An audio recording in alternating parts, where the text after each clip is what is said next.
Taliaferro Washington, or simply Booker T. Washington, was born a slave on a plantation at Halesford, Virginia in 1856. His father was said to be a Caucasian man.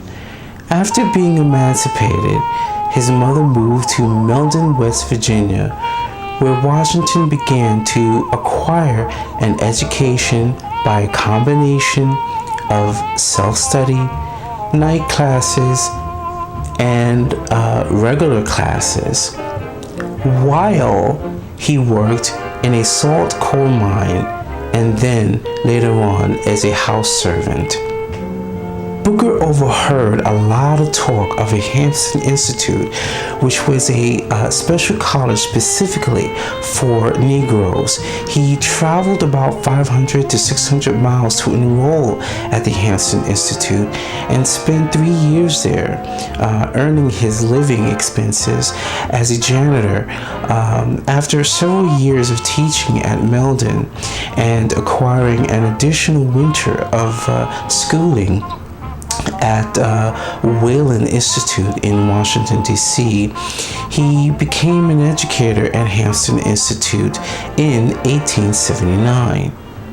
In 1881, he was offered the opportunity to start a Negro school in Tuskegee, Alabama.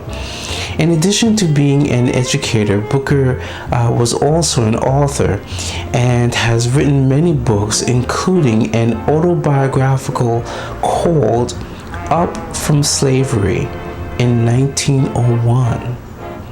Booker was one of many that played an important role in terms of getting the ball rolling towards freeing slaves. Although his peers of his era would have strongly disagreed, probably. From my personal research of Booker T, I interpreted Booker T as being extremely passive in his day, definitely not radical in any way. He focused more on labor education for Negroes rather than directly demanding the freedom of slaves.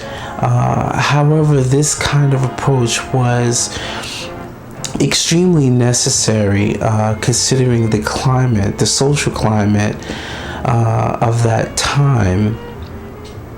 This was thought of as a very smart move because it was viewed as a non-threatening approach towards the men and women who still supported slavery.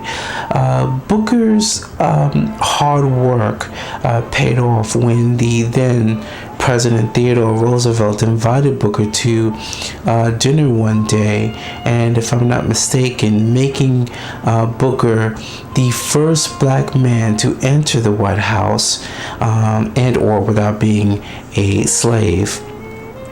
In that era, white Americans were extremely outraged, very outraged because of this. Thank God we have came a very long way since then. And Barack Obama's presence today in the White House continues to clearly show, although slow but measurable, improvements of society's views of each other. Thanks for watching. Today's public domain commercial is from Ford Mustang. Thanks. Take care. Bye. Oh, check out the 8-track tape in the video.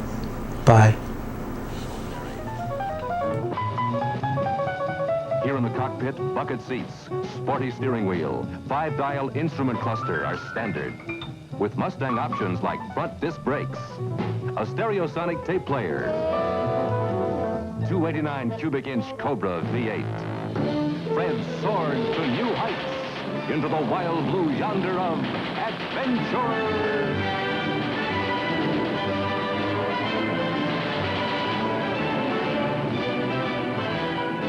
We call him Fred, ace of all aces now. Is there no stopping him? not in any Mustang for 66.